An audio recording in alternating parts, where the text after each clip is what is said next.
ശ്രീവരാജ് ഗോകുൽ ഇവിടെ ഇൻസ്റ്റാഗ്രാമിൽ കുട്ടികൾ പറയുന്ന ഒരു വാക്കുണ്ട്. അത് എനിക്കിവിടെ പറയാൻ കഴിയുന്ന വാക്കാണോ പാർലമെന്ററി ആണോ എന്ന് എനിക്കറിയില്ല. തന്ത വൈബ് എന്നൊരു വാക്ക് ഉപയോഗിക്കാറുണ്ട്. എന്ന് പറഞ്ഞു കഴിഞ്ഞാൽ ഒരു അമ്മാവനായി മുകളിൽ ഇരുന്നുകൊണ്ട് താഴേക്ക് നോക്കി കുട്ടികളെ നോക്കിക്കൊണ്ട് കുട്ടികൾ എന്ന് കളിയാക്കുന്ന ആ കോംപ്ലക്സിനെയാണ് കുട്ടികൾ അമ്മാവൻ വൈബ് എന്നൊക്കെ പറഞ്ഞ് വിളിക്കുന്നത്. ഈ അമ്മാവൻ വൈബാണ് മോഡിയുടെ പ്രശ്നം.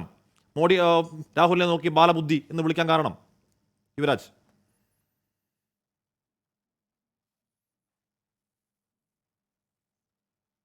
ഞാൻ രണ്ടാമത്തെ പോയിന്റിൽ അതിന് മറുപടി തരാം ഹാഷ്മി. ആദ്യത്തെ പോയിന്റ് എന്ന് പറഞ്ഞു കഴിഞ്ഞാൽ, രണ്ടാമത്തെ പോയിന്റ് എന്ന് പറയുമ്പോൾ ശ്രീ ജോൺ ബ്രിട്ടാസ് ഞാൻ വളരെയധികം റെസ്പെക്ട് ചെയ്യുന്ന ഒരു പൊളിറ്റീഷ്യനാണ്. നമ്മളൊക്കെ കണ്ടു പഠിക്കുന്ന ഒരു പൊളിറ്റീഷ്യനാണ് അദ്ദേഹത്തിനോട് ഒരുപാട് ബഹുമാനം നിലനിർത്തിക്കൊണ്ട് തന്നെ അദ്ദേഹത്തോട് പറയാണ്, അങ്ങ് എന്നോട് സ്പീക്കർ പദവിയെക്കുറിച്ചിട്ടും അതിൻ്റെ മഹത്വത്തെക്കുറിച്ചും അങ്ങ് എനിക്ക് ക്ലാസ് എടുത്തു. ആ ക്ലാസ് മുഴുവൻ ഞാൻ കേട്ടു. അങ്ങേ ഞാൻ തിരിച്ചൊരു പേര് ഓർമ്മിപ്പിക്കുകയാണ്. ആ പേര് സോമനാഥ ചാറ്റർജി എന്നാണ്. അദ്ദേഹം സ്പീക്കർ കസേരയിൽ ഇരിക്കുന്ന സമയത്ത് എന്തായിരുന്നു നിങ്ങൾ അദ്ദേഹത്തോടെടുത്ത നിലപാടെന്നും അദ്ദേഹത്തെ എന്തുകൊണ്ട് പുറത്താക്കേണ്ടി വരുമെന്നും അങ്ങ് ഓർക്കുന്നത് നല്ലതാണ്. അദ്ദേഹത്തെ പുറത്താക്കുന്ന സമയത്ത് നിങ്ങളുടെ ബംഗാളിലെ പാർട്ടി സെക്രട്ടറി പറഞ്ഞ വാചകം ഇതാണ്: Chatterjee may have acted according to the Indian constitution but the party constitution is supreme in case of party members എന്നാണ് പറഞ്ഞത്. അപ്പോൾ അങ്ങ് സ്പീക്കർ പദവിയെ കുറിച്ചിട്ട് ഞങ്ങൾക്ക് ക്ലാസ് എടുക്കുന്ന സമയത്ത് അങ്ങയുടെ പാർട്ടി എന്താണ് സ്പീക്കർ വിഷയത്തിൽ എടുത്തിരുന്ന നിലപാടെന്ന് അങ്ങ് ഓർക്കുന്നത് നല്ലതാണ്.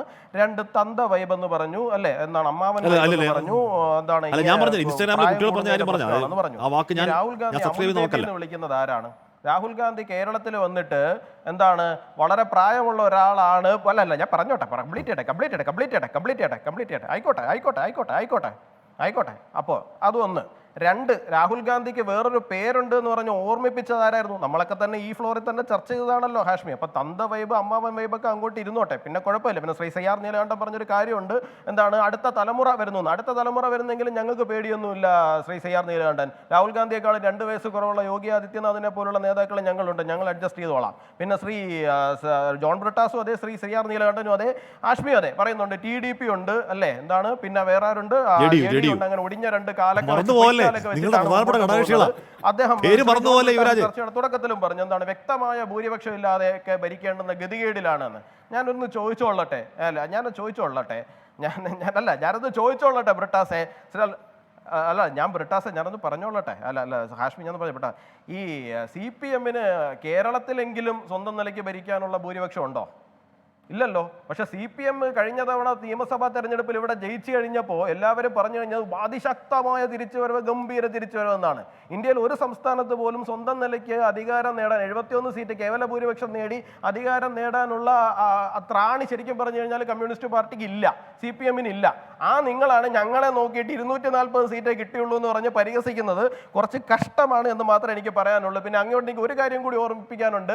ശരിയായിരിക്കും, TDP-യുടെ നേതാവ് ചന്ദ്രബാബു നായിഡു ഞങ്ങളെ ആക്ഷേപിച്ചിട്ടുണ്ടാവും. പക്ഷെ നിങ്ങൾ ഇന്നൊരു മുന്നണിയുടെ താഴെ പോയിരിക്കുന്നുണ്ടല്ലോ, ഇന്ത്യ മുന്നണി എന്ന് പറഞ്ഞിട്ട് കോൺഗ്രസിന്റെ നേതൃത്വത്തില്. ആ കോൺഗ്രസിന്റെ നേതാവായ രാഹുൽ ഗാന്ധിയാണ് ഇവിടെ വന്നിട്ട് പിണറായി വിജയൻ എന്തുകൊണ്ട് അറസ്റ്റ് ചെയ്യുന്നില്ല എന്ന് ചോദിച്ചിട്ട് പോയത്. ആ കോൺഗ്രസിന്റെ ഇവിടുത്തെ നേതാവായ K. സുധാകരൻ പിണറായി വിജയനെ വിളിക്കുന്ന വാക്കുകളും പേരുകളും ഒക്കെ ഞാൻ അങ്ങേയൊന്ന് ഓർമ്മിപ്പിച്ചു കഴിഞ്ഞാല് എന്തായിരിക്കും അവസ്ഥ എന്ന് അങ്ങൂടി ഒന്ന് ചിന്തിക്കുന്നത് നല്ലതായിരിക്കും മാത്രമേ എനിക്ക് പറയാനുള്ളൂ. പിന്നെ ശരിയാണ്, ഫൈസാബാദിൽ ഞങ്ങൾ തോറ്റു. ഫൈസാബാദിൽ ഞങ്ങൾ തോൽക്കുമ്പോഴും അയോധ്യയിൽ ഞങ്ങൾ ലീഡ് ചെയ്തിട്ടുണ്ട്. അയോധ്യ നിയമസഭാ കോൺസ്റ്റിറ്റ്യുവൻസിയിൽ ഇപ്പോഴും BJP-ക്ക് തന്നെയാണ് ലീഡ് ഉള്ളത്. എന്താ ഒന്നൊന്നായിട്ട് ഞാൻ മറുപടി പറയല്ലേ? ജയ് ശ്രീറാം എന്നുള്ള എന്താണ് പ്രാർത്ഥനാ മന്ത്രത്തെ നിങ്ങൾ രാഷ്ട്രീയ മുദ്രാവാക്യമാക്കിയെങ്കിൽ ആ രാഷ്ട്രീയ മുദ്രാവാക്യം അതോടുകൂടി പ്രധാനമന്ത്രി പിന്നെ പറഞ്ഞിട്ടില്ല കേട്ടോ യുവരാജ്. ഇനി മണിപ്പൂർ വിഷയത്തിലേക്ക് വരികയാണെന്നുണ്ടെങ്കിൽ രാജ്കുമാർ ദേവേന്ദ്ര സിംഗ് എന്ന് പറയുന്ന ഒരാളെ നിങ്ങൾക്കറിയാമോ? ഇന്നലെ പാർലമെന്റിൽ ആയിക്കോട്ടെന്നേ, ഞങ്ങളല്ലേ ഭരിക്കുന്നത്, അല്ലാണ്ട് നിങ്ങളൊന്നും അല്ലല്ലോ ഭരിക്കുന്നത്. മണിപ്പൂർ വിഷയത്തിലേക്ക് നമുക്ക് പോണ്ടേ. രാജ്കുമാർ ദേവേന്ദ്ര സിംഗ് എന്ന് പറയുന്ന ഒരാളെ അറിയാമോ ശ്രീ ജിൻഡോ താങ്കൾക്ക്? താങ്കളുടെ മുഖ്യമന്ത്രിയായിരുന്നു മണിപ്പൂരിൽ. താങ്കളുടെ MP-ക്ക് കൂടി ഒന്ന് പറഞ്ഞു കൊടുക്കണം. 1993 അദ്ദേഹം ഭരിക്കുന്ന സമയത്ത് 750 പേരാണ് അവിടെ കൊല്ലപ്പെട്ടത്. താങ്കൾക്ക് ഞാൻ സൺഡേ ഗാർഡിന്റെ ഒരു റിപ്പോർട്ട് അയച്ചു തരാം. 2004 മുതൽ 2015 വരെ 5500 പേരാണ് മണിപ്പൂരിൽ കൊല്ലപ്പെട്ടിരിക്കുന്നത്. ഇറോം ശർമ്മ എന്തിനായിരുന്നു അവിടെ സമരം ഇരുന്നത്? CPM ഉൾപ്പെടെ അവർക്ക് പ്രധാനമന്ത്രി നരേന്ദ്രമോദി സഭയിൽ സംസാരിക്കില്ലേ? ഏതോ കാലത്തെ കാര്യങ്ങൾ പറയല്ലേ? മണിപ്പൂർ ഇപ്പൊ കത്തുക, നമ്മുടെ പ്രധാനമന്ത്രി ജസ്റ്റ് ഒരൊറ്റ തവണ അങ്ങോട്ടേക്ക് പോയിട്ടില്ല ഇതുവരെ. നിങ്ങളിങ്ങനെ വൺ സൈഡ് നിങ്ങൾ ഏതോ കാലത്തെ കാര്യം പറഞ്ഞുകൊണ്ടിരിക്കില്ലേ? മണിപ്പൂർ ഇപ്പോഴും കത്താണ്. നമ്മുടെ പ്രധാനമന്ത്രി നരേന്ദ്രമോദി ഒരിക്കൽ പോലും അങ്ങോട്ടൊന്നും പോയിട്ടില്ല, ഇതുവരെ പോയിട്ടില്ല. ഇന്നലെ അവിടുത്തെ MP പറയുകയാണ്, ഞങ്ങളുടെ 65,000 മനുഷ്യർ ഡിസ്പ്ലേസ്ഡ് ആയി, ഞങ്ങൾ നരകിക്കുകയാണെന്ന് വാ എന്ന് വിളിക്കുകയാണ്. ഏതോ കാലം പറഞ്ഞുകൊണ്ടിരിക്കില്ലേ? 2016 വരെയും മണിപ്പൂർ കത്തുകയായിരുന്നു. അപ്പൊ ഇനിയും കത്തിക്കോട്ടെന്നാണോ? ശരി, ബ്രിട്ടാസ് എന്തോ പറഞ്ഞു.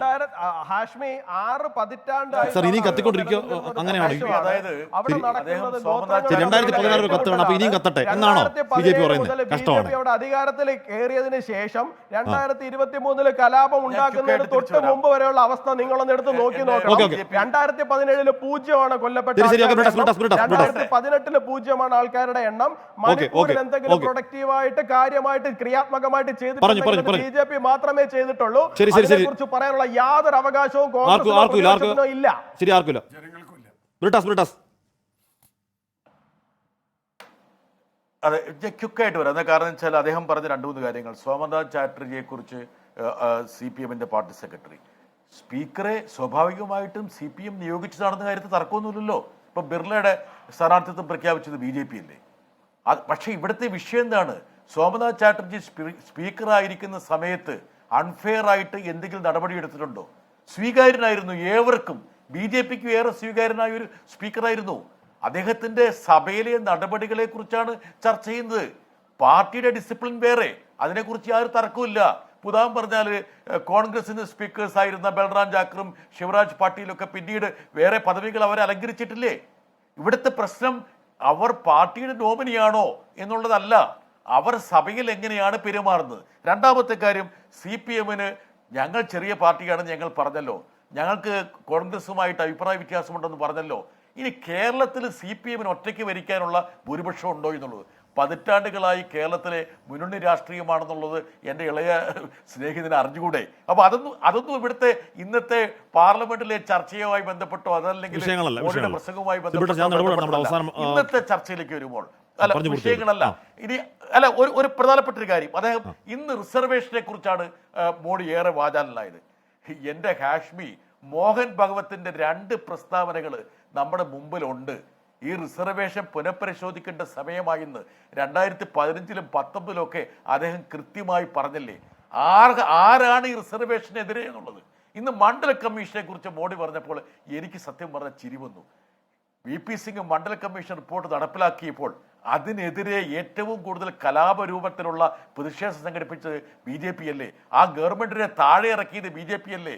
രാജീവ് ഗോസ്വാമി എന്നുള്ള ഒരു ചെറുപ്പക്കാരനെ യഥാർത്ഥത്തിൽ കത്തിച്ചു എന്നുള്ളതല്ലേ പിന്നീട് തെളിഞ്ഞത്?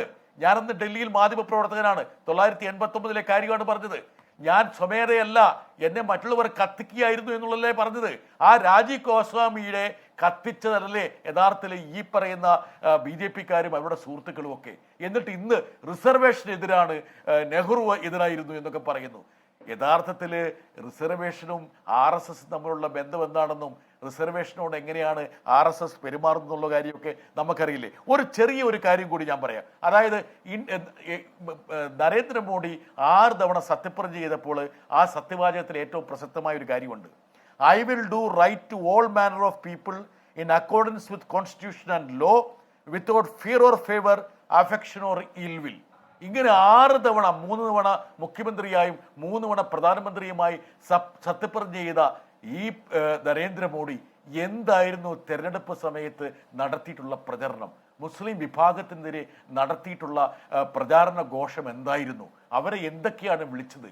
പെറ്റുകൂട്ടുന്നവർ, നുഴഞ്ഞു കയറുന്നവർ, എന്താണ് വിളിക്കാത്തത്? അവർ ഹിന്ദുക്കളുടെ മംഗലസൂത്രം മോഷ്ടിക്കാൻ വേണ്ടി കാത്തു നിൽക്കുന്നവർ. ഈ രീതിയിലല്ലേ 6 തവണ സത്യപ്രതിജ്ഞ ചെയ്തൊരു പ്രധാനമന്ത്രി? ഇതൊക്കെയല്ലേ യഥാർത്ഥത്തിൽ ഈ പറഞ്ഞ നന്ദിപ്രമേയ ചർച്ചയിലെ പാർലമെന്റിലെ പ്രതിപക്ഷാംഗങ്ങൾ ഉയർത്തിയത്? സ്വാഭാവികമായിട്ടും പ്രധാനമന്ത്രി എന്താ ചെയ്യേണ്ടത്? പാർലമെന്റിന്റെ തലത്തിൽ വന്ന ചർച്ചയെക്കുറിച്ച് യഥാർത്ഥ അദ്ദേഹം പ്രതികരിക്കുകയല്ലേ ചെയ്യേണ്ടത്? അതുമായി ബന്ധപ്പെട്ട ഒരു കാര്യത്തെക്കുറിച്ചും പ്രതികരിക്കാതെ അദ്ദേഹം അടിയന്തരാവസ്ഥയിലേക്ക് പോയി. അടിയന്തരാവസ്ഥ സമയത്ത് ശ്രീമതി ഗാന്ധിക്ക് മാപ്പപേക്ഷ നൽകിയ ദേവറസിന്റെയും വാജ്പേയിയുടെ ചരിത്രമൊന്നും എൻ്റെ BJP വക്താവ് ഓർമ്മിപ്പിക്കരുത്. അതുകൊണ്ട് പാർലമെന്റിൽ നടക്കുന്ന ചർച്ചയോട് സർഗാത്മകമായിട്ട് നിങ്ങൾ പ്രതികരിക്കുക. അതാണ് യഥാർത്ഥത്തിൽ പ്രധാനമന്ത്രിയുടെ കർത്തവ്യം. അതിന് പകരം അവിടെ നടന്ന ചർച്ചകളെ മുഴുവൻ വിസ്മരിച്ചുകൊണ്ട് ഒരു രാഷ്ട്രീയ കവലപ്രസംഗം നടത്തി മുമ്പോട്ട് പോവുകയല്ല ചെയ്യേണ്ടത്. ശരി.